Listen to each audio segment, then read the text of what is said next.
Là c'est moi qui vais finir.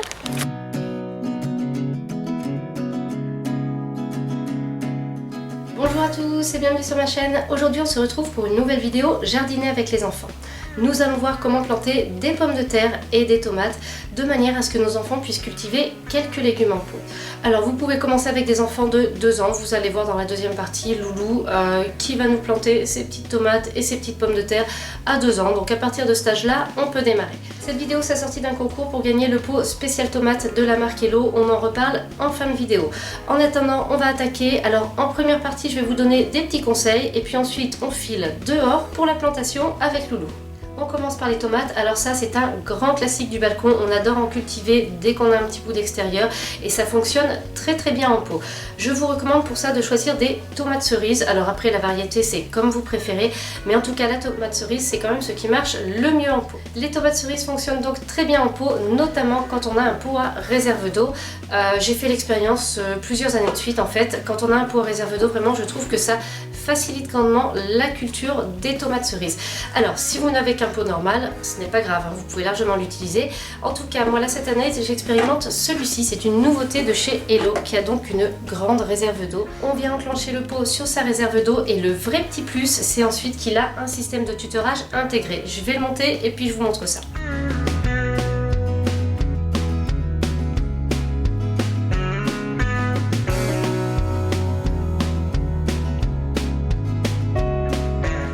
Tadam! Donc vous voyez, on a un système de tutorage intégré.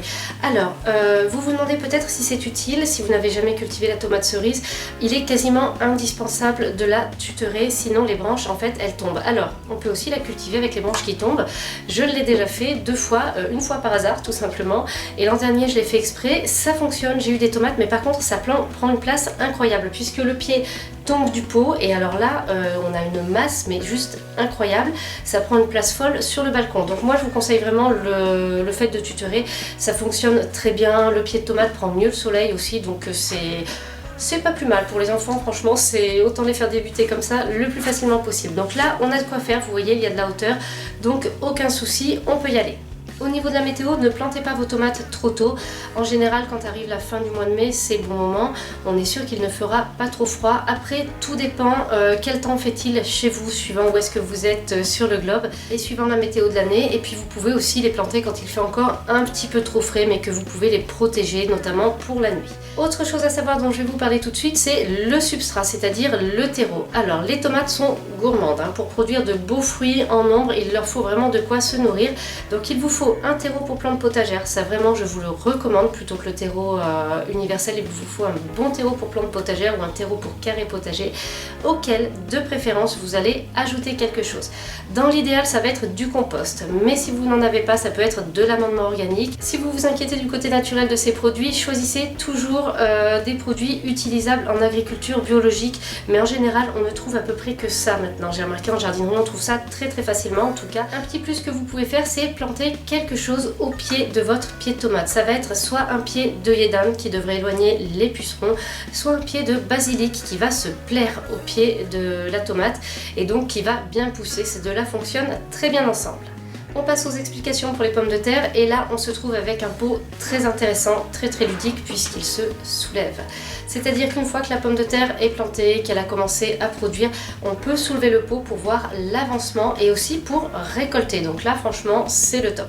J'ai déjà fait de la pomme de terre en pot et c'est vrai qu'au moment de la récolte, on est un petit peu obligé de tout arracher. Tandis que là on peut peut-être commencer à faire une petite récolte tout en laissant le pied en place, pourquoi pas. Les pommes de terre, comment faire? Soit vous en prenez une que vous avez, vous la faites germer et vous allez pouvoir la planter. Soit si vous voulez choisir la variété, vous pouvez en acheter en magasin. L'idée c'est de la planter une fois qu'elle est germée puisqu'il lui faut de la lumière pour germer. Donc si vous la mettez dans l'obscurité sous la terre avant qu'elle n'ait germé, il y a peu de chances que ça fonctionne. La pomme de terre est assez sympa puisqu'on peut commencer à la planter assez tôt, surtout si on est dans le sud de la France, dès la mi-février, fin février on peut y aller. Bien sûr si le climat est plus rude, on attend, parfois jusqu'à la fin du mois d'avril. La première récolte, pour celles qui sont précoces et qu'on a pu planter assez tôt, ça peut être dès la fin du mois de mai et on peut en récolter jusqu'au mois d'octobre. Donc vous voyez, ça c'est un légume qu'on va pouvoir planter assez tôt, plus tardivement. C'est vraiment, on va dire, le légume de secours si on décide d'attaquer le potager un petit peu tard. En plus d'être assez souple au niveau du planning de plantation, la pomme de terre n'est pas très exigeante en ce qui concerne le substrat. Vous pouvez utiliser un simple terreau universel et normalement ça suffit pour avoir une jolie récolte. Là où il y a une petite spécificité, ça va être au niveau de la plantation et de la façon de faire la culture, notamment au départ. Donc ça, je vais vous l'expliquer quand on va être dehors avec Loulou et puis je vous ferai une petite vidéo de suivi pour que vous voyez bien comment ça se passe. Donc c'est parti, on prend nos petits pots et puis on va dehors. Pour les nouveaux arrivants sur la chaîne, vous serez peut-être étonnés de nous voir dans une pelouse. En réalité, on jardine d'habitude sur le balcon, mais en ce moment, on a un ravalement de façade. Du coup, on a descendu toutes les plantes dans les espaces verts de la résidence. Tu vois notre petit pied de tomate? Regarde les fleurs. Elles vont donner des tomates après. Comme on a un pot à réserve d'eau, on ne met pas de couche de drainage, mais n'hésitez pas à mettre quelques billes d'argile au fond si vous avez un pot classique. Ensuite, on attaque avec le substrat. Alors comme mon fils est tout petit, je lui montre d'abord comment faire pour mettre la terre. Tout dépend de l'âge de votre enfant. Afin qu'il ne se lasse pas, on ne va pas remplir complètement avec la petite pelle. Je vais passer à quelque chose de plus rigolo. On va vider la terre directement avec le sac. Je n'hésite pas à en rajouter parce que plus c'est drôle, plus ça retient leur attention. On peut couper les tiges les plus basses du pied de tomate afin d'enterrer plus la tige. Des racines se formeront, ça permet au pied de se renforcer. Après, en pot, je pense que cela n'est pas obligatoire du tout puisque le pied est bien tutoré, il est dans un bon environnement, donc ce n'est pas obligatoire. On fait ensuite un trou dans le substrat qu'on n'aura pas trop tassé auparavant. Alors suivant l'âge de votre enfant, aidez-le, faites à sa place ou laissez-le faire. Ça c'est vraiment à voir suivant l'âge et les capacités de votre enfant.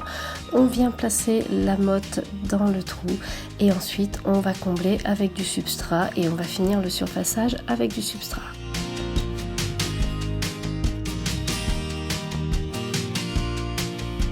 Et maintenant on va venir installer notre système de tutorage. Alors, je vais faire ça tranquillement.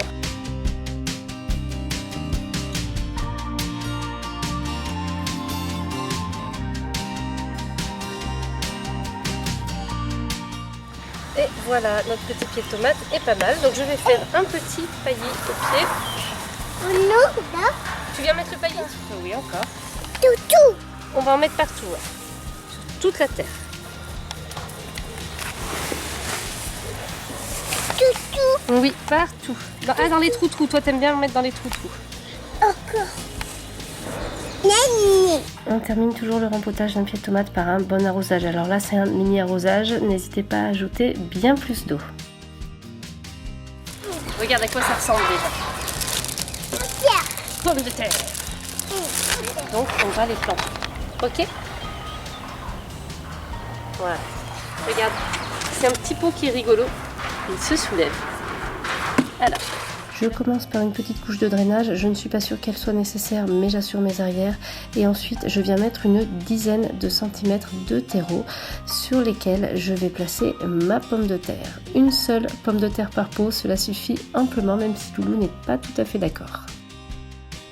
On vient ensuite ajouter du terreau. Alors moi, comme j'ai déjà une tige, je viens recouvrir un petit peu la pomme de terre, mais pas complètement la tige qui a déjà des feuilles qui poussent. Si vous mettez une pomme de terre germée, recouvrez-la de 5 à 10 cm de terreau et ensuite je vous explique la suite.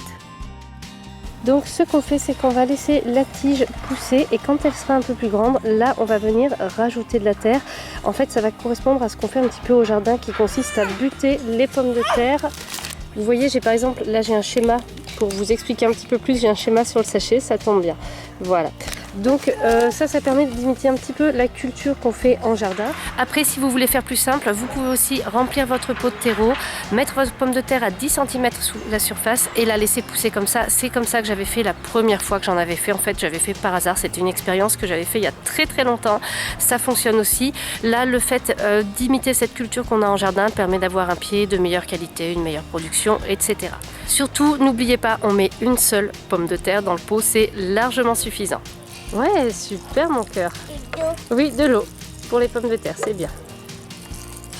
On a terminé nos plantations, alors je vous donnerai des nouvelles des pommes de terre et des tomates de leur évolution dans ces pots que je teste cette année. Je vous ferai une petite vidéo update au fil du temps. On va aborder le concours. La marque Hello et moi avons décidé à l'occasion de cette vidéo de vous offrir ce pot. C'est la collection 2019, c'est le tout nouveau pot spécial tomate. Donc il y en a un qui est en jeu sur Instagram, comme d'habitude, un petit post. Il suffit d'être abonné à mon compte Instagram, à celui de la marque Hello, de liker la photo et de la commenter. Le tirage au sort sera fait sous quelques jours. Toutes les modalités sont sous le post Instagram. Et si vous voulez retrouver la photo, cliquez sur le lien en barre d'infos sous la vidéo. J'espère que cette deuxième vidéo jardiner avec les enfants vous a plu. Moi j'aime beaucoup cette thématique, c'est une manière de transmettre nos savoir-faire, notre passion. Donc ça me plaît énormément, donc n'hésitez pas à la liker et à me le dire en commentaire pour que je continue cette série. Je vous remercie d'avoir suivi la vidéo jusqu'au bout. On se retrouve très bientôt pour le suivi des pommes de terre. En attendant, à bientôt pour une nouvelle vidéo.